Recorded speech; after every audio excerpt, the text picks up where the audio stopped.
Chapter 3 Homecooked Meal. When the three boys and Annabelle arrived at Rory's house, which was on the way to Oliver's, Rory and Annabelle turned aside and gave Oliver long, concerned looks. Annabelle had been desperate along the road to ask Oliver what had happened to him. She had been beside herself with fear when the gang had come back inside Good Eatin' Cafe to get her and take her home.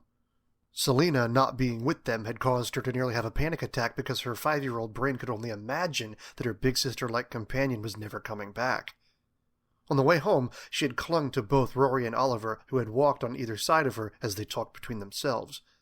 They had tried not to question Marcel on anything, and the big guy hadn't involved himself in their frantic, confused conversation, even with his facial expressions.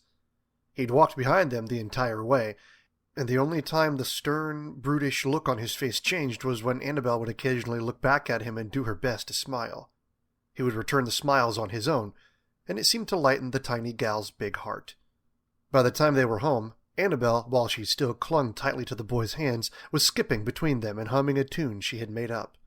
But leaving Oliver to go with Marcel had stopped her song, and she and Rory silently released Ollie and stood in their driveway, watching him walk down the road until he turned at the bend and was gone from their evening. Oliver and Marcel walked in silence, but Oliver noticed Marcel looking strangely at him every few minutes. It was only a 10-minute walk from Rory's to Oliver's place, and when they got there, the sun had nearly set. Oliver looked at his home, a shiver going up his spine when he realized that he was moments away from never seeing this place again.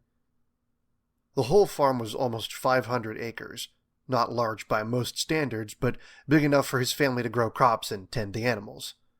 The house itself was set on 7 of those acres, with a large barn for the cows and sheep off to the right, and farther back several hundred yards on a modest 10 acres. Behind the house was the mansion-esque chicken coop, and in between barn and coop was the shed for the tractor and all its associated equipment. His family's farmhouse, the barn, the chicken coop, and the shed were set against a backdrop of trees that made a half-moon shape around the edge of the property, like a massive natural privacy barrier. The rest of the acreage was for the crops, and the barley harvest for this year had wrapped up last week. That meant Oliver would only need to tend to the chickens tonight for his chores. At least he wouldn't need to do much explaining to his parents about what had happened, and he could get right to work. He should probably at least attempt to do his homework tonight, but he really didn't feel like it. When they stopped in front of the farm, Marcel, keenly aware of Oliver's lack of knowledge about sign language, made several simpler gestures, telling Oliver to go into the house while he searched the property. Oliver felt strange, being told to go inside while this random high school boy had the run of his parents' property, but with the strangeness of everything that had happened that evening, he did as he was told. "Be careful," he said to Marcel before going in. "If my dad catches you snooping around, he'll get a gun from the safe and come hunting for you." Marcel listened to the warning, then nodded, seeming to take it to heart. He waved goodbye to Oliver, then dashed off toward the barn. It may have been the light, or maybe Oliver's head had hit the ground when he'd fallen, but Marcel seemed unusually fast as he ran. Thumping the side of his head and trying to bring some clarity into it, Oliver took in a deep breath and headed down the driveway toward the chicken coop to get Mr. Bates's eggs. After collecting everything and putting it in the fridge inside, Ollie was summoned by his mother to the dinner table. It was a usual dinner, with fried chicken out of the air fryer, loaded mashed potatoes, green beans, and a massive dumping of savory gravy over all of it. It fit with the rest of life out here. Simple and uncommon, yet filling, and it was easy to be content with it if one so desired. Usually Oliver wasn't hungry on Friday nights after coming home from the cafe, but he did his best to be polite to his mother and eat her good food. Tonight he was too distracted to show his manners. He hadn't seen or heard from Marcel since the boy had taken off, so Oliver assumed he was done clearing the property. What on earth did he need to check the property for, anyway? Was there a chance that Aubrey had followed them back here? What if she went after Rory instead? Except that wasn't likely because Selena had said something about Oliver being the one in danger, and for the life of him, Oliver couldn't fathom why. "Son," came the gruff voice of his father, "Mother asked you a question." Oliver blinked several times, pulling himself out of his stupor, and turned toward Mom. "Sorry," he said, and he meant it. "I asked how your day was," she said with a cheery grin, her plump, rosy cheeks glistening with sweat from the work it took to prepare this meal in a hurry. She was always so busy around the farm. Oliver was amazed she found the time to sit at the table with them each and every night.